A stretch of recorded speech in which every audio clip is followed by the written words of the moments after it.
ತಲೆ ಸುತ್ತಿ 2ನೇ ಮಹಡಿಯಿಂದ ಏಕಾಏಕಿ ಕೆಳಗೆ ಬಿದ್ದಿದ್ದಾಳೆ 8ನೇ ಕ್ಲಾಸ್ನ ವಿದ್ಯಾರ್ಥಿನಿ. ಮಲ್ಲೇಶ್ವರಂನ 13ನೇ ಕ್ರಾಸ್ನ ಸರ್ಕಾರಿ ಶಾಲೆಯಲ್ಲಾಗಿರುವಂತಹ ಘಟನೆ ಇದು. ಕೃತಿಕಾ 8ನೇ ತರಗತಿಯ ವಿದ್ಯಾರ್ಥಿನಿ 2ನೇ ಮಹಡಿಯಿಂದ ಕೆಳಗೆ ಬಿದ್ದಾಕೆ. ಆಕೆ ಬೀಳ್ತಾ ಇದ್ದ ಹಾಗೆ ಅಕ್ಕಪಕ್ಕದಲ್ಲಿದ್ದಂತಹ ವಿದ್ಯಾರ್ಥಿಗಳು, ಶಿಕ್ಷಕರು ಆಕೆಯನ್ನ ರಕ್ಷಣೆ ಮಾಡಿದ್ದಾರೆ. ಕೃತಿಕಾ ಕೈಕಾಲಿಗೆ ಸಣ್ಣ ಪುಟ್ಟ ಗಾಯಗಳಾಗಿದ್ದಾವೆ. ಆಸ್ಪತ್ರೆಗೆ ದಾಖಲು ಮಾಡಲಾಗಿದೆ. ಪ್ರಾಣಾಪಾಯದಿಂದ 8ನೇ ತರಗತಿಯ ವಿದ್ಯಾರ್ಥಿನಿ ಕೃತಿಕಾ ಪಾರಾಗಿದ್ದಾಳೆ ಎನ್ನುವಂತಹ ಮಾಹಿತಿ ಲಭ್ಯವಾಗ್ತಾ ಇದೆ. ಮಲ್ಲೇಶ್ವರಂನ 13ನೇ ಕ್ರಾಸ್ನಲ್ಲಿರುವಂತಹ ಸರ್ಕಾರಿ ಶಾಲೆಯಲ್ಲಾಗಿರುವಂತಹ ಘಟನೆ ಇದು. 8ನೇ ತರಗತಿಯ ವಿದ್ಯಾರ್ಥಿನಿ ತನ್ನ ಶಾಲೆಯ ಮೇಲ್ಮಹಡಿಯಲ್ಲಿದ್ದಂತಹ ಸಂದರ್ಭದಲ್ಲಿ, ಶಾಲೆಯ ದೃಶ್ಯಗಳನ್ನ ಗಮನಿಸ್ತಾ ಇದ್ದೀರಿ, ಮೇಲ್ಮಹಡಿಯಲ್ಲಿದ್ದಂತಹ ಸಂದರ್ಭದಲ್ಲಿ, 2ನೇ ಮಹಡಿಯಲ್ಲಿದ್ದಂತಹ ಸಂದರ್ಭದಲ್ಲಿ ಆಕೆಗೆ ಏಕಾಏಕಿ ತಲೆ ಸುತ್ತು ಬಂದ ಹಾಗಾಗಿದೆ. ತಲೆ ಸುತ್ತು ಬರ್ತಾ ಇದ್ದ ಹಾಗೆ ತಕ್ಷಣಕ್ಕೆ ಆಕೆ ಕೆಳಗಡೆ ಬಿದ್ದುಬಿಟ್ಟಿದ್ದಾಳೆ. ಕರ್ನಾಟಕ ಪಬ್ಲಿಕ್ ಸ್ಕೂಲ್ ದೃಶ್ಯದಲ್ಲಿ ನೋಡ್ತಾ ಇದ್ರಿ. ಕೆಳಗೆ ಬಿದ್ದ ತಕ್ಷಣ ಅಲ್ಲಿದ್ದಂತಹ ಇತರ ವಿದ್ಯಾರ್ಥಿಗಳು ಹಾಗೆ ಅಲ್ಲಿದ್ದಂತಹ ಶಿಕ್ಷಕರು ಆಕೆಯನ್ನ ರಕ್ಷಣೆ ಮಾಡಿದ್ದಾರೆ. ಸದ್ಯ ಆಕೆಯನ್ನ ಆಸ್ಪತ್ರೆಗೆ ದಾಖಲು ಮಾಡಲಾಗಿದೆ ಎನ್ನುವಂತ ಮಾಹಿತಿ. ಬಾಲಕಿ ಕೃತಿಕಾ ಪ್ರಾಣಾಪಾಯದಿಂದ ಪಾರಾಗಿದ್ದಾಳೆ ಅನ್ನುವುದೇ ಸಮಾಧಾನದ ವಿಚಾರ. ಕೆಳಕ್ಕೆ ಬಿದ್ದಂತಹ ಕೃತಿಕಾಗೆ ಸಣ್ಣ ಪುಟ್ಟ ಗಾಯಗಳಾಗಿದ್ದಾವೆ ಎನ್ನುವಂತಹ ಮಾಹಿತಿ ಸದ್ಯಕ್ಕೆ ಲಭ್ಯವಾಗ್ತಾ ಇದೆ. ಮಲ್ಲೇಶ್ವರಂನ 13ನೇ ಕ್ರಾಸ್ನಲ್ಲಿರುವಂತಹ ಕರ್ನಾಟಕ ಪಬ್ಲಿಕ್ ಸ್ಕೂಲ್ನಲ್ಲಾಗಿರುವಂತಹ ಘಟನೆ ಇದು. ಆ ಶಾಲೆಯ ದೃಶ್ಯಗಳನ್ನ ನೋಡ್ತಾ ಇದ್ದೀರಿ. ಹಲವು ಮಹಡಿಗಳಿದ್ದಾವೆ. ಅದರಲ್ಲಿ 2ನೇ ಮಹಡಿಯಲ್ಲಿ ಈ ವಿದ್ಯಾರ್ಥಿನಿ ಕೃತಿಕಾ ಇದ್ಲು. ತಲೆ ಸುತ್ತು ಬಂದ ಹಾಗಾಗಿದೆ. ಗೊತ್ತಿಲ್ಲ ಏನಾಯ್ತು, ಆಹಾರದಲ್ಲಿ ಏನಾದರೂ ತೊಂದರೆ ಆಯ್ತಾ ಅಥವಾ ಸುಸ್ತಾಗಿತ್ತಾ ಹುಡುಗಿಗೆ ಗೊತ್ತಿಲ್ಲ. ಏಕಾಏಕಿ ತಲೆ ಸುತ್ತು ಬಂದ ಹಾಗಾಗಿತ್ತಂತೆ. ಏಕಾಏಕಿ ಬಿದ್ದುಬಿಟ್ಟಿದ್ದಾಳೆ 2ನೇ ಮಹಡಿಯಿಂದ. ಅದೃಷ್ಟ, ದೊಡ್ಡ ಅನಾಹುತ ಆಗಿಲ್ಲ. ಆ ಹುಡುಗಿಗೆ ಪ್ರಾಣಾಪಾಯ ಆಗಿಲ್ಲ. ಸಣ್ಣ ಪುಟ್ಟ ಗಾಯಗಳಾಗಿದ್ದಾವೆ. ಆಸ್ಪತ್ರೆಗೆ ದಾಖಲು ಮಾಡಲಾಗಿದೆ.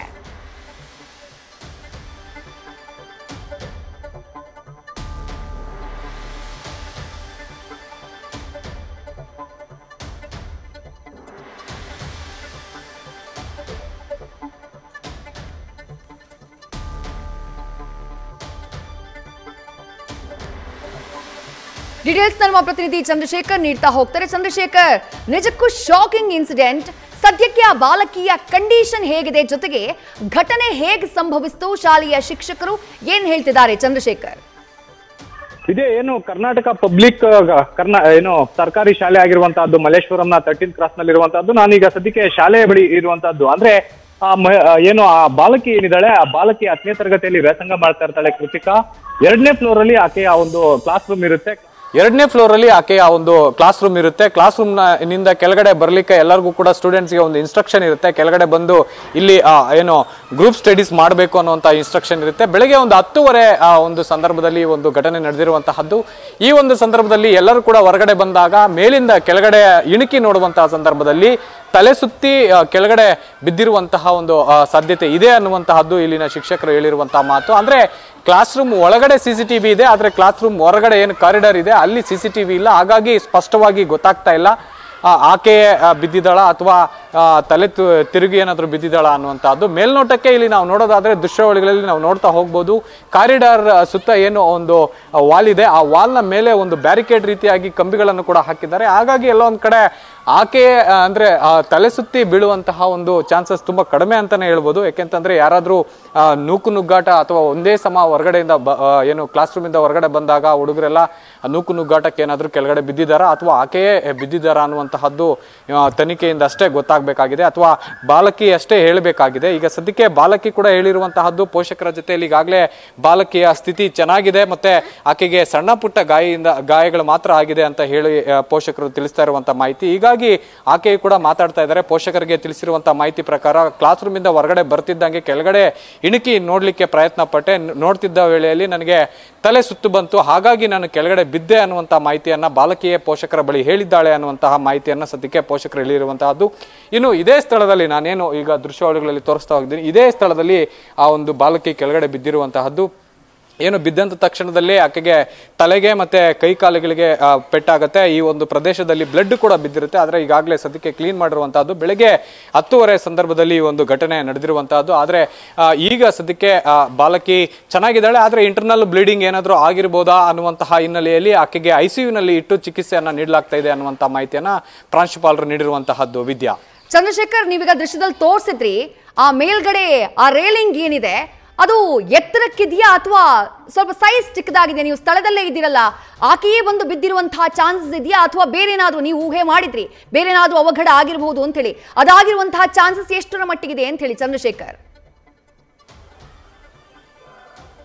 ಖಂಡಿತವಾಗಿ ವಿದ್ಯೆ, ಯಾಕೆಂತಂದ್ರೆ ನಾವೇ ಅಲ್ಲಿ ಹೋಗಿ ನೋಡಿದಾಗ ಸುಮಾರು ಎದೆ ಮಟ್ಟಿಗೆ ಆ ಒಂದು ಗ್ರಿಲ್ ಬರ್ತಾ ಇದೆ. ಅಂದ್ರೆ ಸುಮಾರು 4-4.25 ಅಡಿ ಆ ಒಂದು ಗ್ರಿಲ್ ಇರೋದ್ರಿಂದ ಎಲ್ಲೊಂದ್ ಕಡೆ ಆಕೆಯೇ ಏನು ತಲೆ ಸುತ್ತಿ ಬೀಳುವಂತಹ ಚಾನ್ಸಸ್ ತುಂಬಾ ಕಡಿಮೆ ಅಂತಾನೆ ಹೇಳ್ಬೋದು. ಯಾಕೆಂತಂದ್ರೆ ಅಲ್ಲಿ 4.25 ಅಡಿಯಷ್ಟು ನಮಗೆ ಬರುತ್ತೆ ಅಂತಂದ್ರೆ, ಇನ್ನು ಮಕ್ಕಳು ಸರ್ವೇಸಾಮಾನ್ಯವಾಗಿ ಅವರ ಎದೆ ಭಾಗಕ್ಕಿಂತ ಮೇಲೆ ಆ ಒಂದು ಗ್ರಿಲ್ ಇರುತ್ತೆ. ಹಾಗಾಗಿ ಎಲ್ಲೊಂದ್ ಕಡೆ ಫೋರ್ಸ್ಫುಲ್ ಆಗಿ ಜಂಪ್ ಮಾಡಿದ್ರೆ ಮಾತ್ರ ಅಲ್ಲಿಂದ ಕೆಳಗಡೆ ಬೀಳಕ್ಕೆ ಸಾಧ್ಯ ಆಗುತ್ತೆ, ಬಿಟ್ರೆ ಅಚಾನಕಕ್ಕೆ ಬೀಳೋದು ಕಡಿಮೆ ಪ್ರಮಾಣ ಚಾನ್ಸಸ್ ಇದೆ ಅಂತ ಹೇಳ್ಬೋದು. ಆದ್ರೂ ಕೂಡ ಎಲ್ಲೊಂದ್ ಕಡೆ ಏನು ನುಗ್ಗಲಾಟ ಆಗಿರ್ಬೋದು, ಜೊತೆಗೆ ತಲೆ ಸುತ್ತಿ ಮೇಲಿಂದ ನೋಡಿ ಏನಾದ್ರೂ ಜಂಪ್ ಮಾಡುವಂತಹ ಪರಿಸ್ಥಿತಿ ಕೂಡ ಇರ್ಲಿಕ್ಕೆ ಚಾನ್ಸಸ್ ತುಂಬಾ ಜಾಸ್ತಿನೇ ಇರ್ಬೋದು. ಹೀಗಾಗಿ ಎಲ್ಲೊಂದ್ ಕಡೆ ಸುತ್ತಮುತ್ತ ಏನೋ ಒಂದು CCTV ಇದೆ, ಆ ಒಂದು CCTVಯನ್ನ ಪರಿಶೀಲನೆ ಮಾಡಬೇಕಾಗತ್ತೆ. ಸದ್ಯಕ್ಕೆ ಏನು ಶಾಲೆಯ ಹೊರಗಡೆ ಇರುವಂತಹ ಗ್ರೌಂಡ್ ಚಂದ್ರಶೇಖರ್, ಸಾಧ್ಯ ಇದ್ರೆ ಆ ಮೇಲ್ಗಡೆ ಹತ್ತಿ ಆ ದೃಶ್ಯಗಳನ್ನ ತೋರಿಸಬಹುದಾ, ಅಥವಾ ಸಾಧ್ಯ ಆಗದೇ ಇದ್ರೆ ಪರ್ಮಿಷನ್ ಇಲ್ಲದೆ ಇದ್ರೆ ಅದನ್ನ ಝೂಮ್ ಮಾಡಿ ತೋರಿಸಬಹುದಾ ಅಂತ ಹೇಳಿ, ಆ ರೇಲಿಂಗ್ ಎಷ್ಟು ಎತ್ತರಕ್ಕಿದೆ ಅಂತ ಹೇಳಿ ಚಂದ್ರಶೇಖರ್? ಖಂಡಿತವಾಗಿಯೂ ವಿದ್ಯಾ, ನಾನು ಈಗ ಸದ್ಯಕ್ಕೆ ಫಸ್ಟ್ ಫ್ಲೋರ್ ಮೇಲೆ ಹೋಗ್ಲಿಕ್ಕೆ ಪ್ರಯತ್ನ ಪಡ್ತಾ ಇದ್ದೀನಿ. ಈಗ ಮೇಲೆ ಹೋಗ್ತೀನಿ ಕೂಡ, ಅಲ್ಲಿ ಹೋಗಿ ನಿಮಗೆ ಎಲ್ಲಿ ಇಂದ ಇದು ಬರುತ್ತೆ ಅಂತದನ್ನು ಕೂಡ ನಾನು ನಿಮಗೆ ತೋರಿಸ್ಲಿಕ್ಕೆ ಪ್ರಯತ್ನ ಪಡ್ತೀನಿ. ಈ ಒಂದು ಫಸ್ಟ್ ಫ್ಲೋರ್ನಲ್ಲಿ ಇರುವಂತಹದ್ದು ಇದು. ಈಗ ಸೆಕೆಂಡ್ ಫ್ಲೋರ್ ಇದಕ್ಕೆ ಹೋಗೋಣ. ಇಲ್ಲಿ ಅಂದರೆ 8ನೇ ಕ್ಲಾಸು ಮತ್ತು 9ನೇ ಕ್ಲಾಸ್ ಏನು ವಿದ್ಯಾರ್ಥಿಗಳು ವ್ಯಾಸಂಗ ಮಾಡ್ತಾರೆ, ಅವರು ಫಸ್ಟ್ ಫ್ಲೋರಲ್ಲಿ ವ್ಯಾಸಂಗ ಮಾಡ್ತಾ ಇರ್ತಾರೆ. 10ನೇ ತರಗತಿ ಮತ್ತು 9ನೇ ತರಗತಿ AB ಸೆಕ್ಷನ್ ಮಾತ್ರ ಮೇಲೆ ಇಲ್ಲಿ ವ್ಯಾಸಂಗ ಮಾಡ್ತಾ ಇರ್ತಾರೆ. ಆ ವಿದ್ಯಾರ್ಥಿನಿ ಏನಿದ್ದಾಳೆ ಕೃತಿಕಾ, ಆಕೆ ಇದೇ ಒಂದು ಕೊಠಡಿಯಲ್ಲಿ ಅಂದರೆ ಕ್ಲಾಸ್ ರೂಮ್ ನಂಬರ್ 0 ಈ ಬೀಗ ಏನು ಹಾಕಿದ್ದಾರೆ, ಈ ಒಂದು 10th A ಸೆಕ್ಷನಲ್ಲಿ ವ್ಯಾಸಂಗ ಮಾಡ್ತಾ ಇರುವಂತಹದ್ದು ಆ ಬಾಲಕಿ. ಇಲ್ಲಿಂದ ಬಂದ ನಂತರ ಇಲ್ಲಿಗೆ ಆಕೆ ಬಂದಿರ್ತಾಳೆ ಅಂತ ಅನ್ನುವಂತಹದ್ದು ಸದ್ಯಕ್ಕೆ ಪ್ರಾಂಶುಪಾಲರು ನೀಡಿರುವಂಥ ಮಾಹಿತಿ. ಇಲ್ಲಿ ಬಂದು ಇಣಿಕಿ ನೋಡುವಂತಹ ಸಂದರ್ಭದಲ್ಲಿ ಕೆಳಗಡೆ ಬಿದ್ದಿದ್ದಾರೆ ಅನ್ನುವಂಥ ಹೇಳ್ತಾ ಇರುವಂತಹದ್ದು. ಆದರೆ ಇಲ್ಲಿ ನಾವು ನೋಡ್ಬೋದು, ಸಾಮಾನ್ಯವಾಗಿ ನಾನು ಇಲ್ಲಿ ನಿಂತ್ಕೊಂಡ್ರೆ ಕೂಡ ನನ್ನ ಎದೆ ಭಾಗಕ್ಕೆ ಈ ಒಂದು ಗ್ರಿಲ್ ಬರುತ್ತೆ. ಹೀಗಾಗಿ ಯಾವುದು ಕೂಡ ಅಚಾನಕಕ್ಕೆ ಸಂಭವಿಸೋಕ್ಕೆ ಸ್ವಲ್ಪ ಚಾನ್ಸಸ್ ಕಡಿಮೆ ಇರುವಂತಹದ್ದು. ಏನಾದರೂ ಫೋರ್ಸ್ ಮಾಡಿದಾಗ ಮಾತ್ರ ಇಲ್ಲಿಂದ ಏನಾದರೂ ಒಂದು ದುರ್ಘಟನೆ ನಡೀಲಿಕ್ಕೆ ಸಾಧ್ಯ ಆಗುತ್ತೆ. ಮಕ್ಕಳಿಗೆ ಸೇಫ್ಟಿಯಾಗಿ ಇರಲಿ ಅನ್ನುವಂತಹ ಹಿನ್ನೆಲೆಯಲ್ಲಿಯೇ ಈ ಒಂದು ಗ್ರಿಲ್ ನಿರ್ಮಾಣ ಮಾಡಿರುವಂತಹದ್ದು. ಹಾಗಾಗಿ ಎಲ್ಲೊಂದು ಕಡೆ ತುಂಬ ಕಡಿಮೆ ಪ್ರಮಾಣ ಚಾನ್ಸಸ್ಸು ಏನು ಅಚಾನಕಕ್ಕೆ ನಡೆದಿರುವಂತಹ ಘಟನೆ ಅಂತ ಹೇಳಿದ್ರೆ ತಪ್ಪಾಗಲ್ಲ ವಿದ್ಯಾ. ರೈಟ್ ಚಂದ್ರಶೇಖರ್, ನೀವು ಹೇಳಿದ ಹಾಗೆ ತನಿಖೆಯಿಂದ ಹೊರಗಡೆ ಬರಬೇಕು. ಯಾಕಂದ್ರೆ ನೀವು ತೋರಿಸಿದ್ರಿ ಅಚಾನಕ್ಕಾಗಿ ಬೀಳುವಂತಹ ಚಾನ್ಸಸ್ ಕಡಿಮೆ ಅಂತ ಹೇಳಿ. ಥ್ಯಾಂಕ್ ಯು ತಮ್ಮೆಲ್ಲ ಮಾಹಿತಿಗೆ. ನ್ಯೂಸ್ ಫಸ್ಟ್, ನಿರ್ಭೀತಿಯಿಂದ ನಿಮ್ಮ ಪರವಾಗಿ.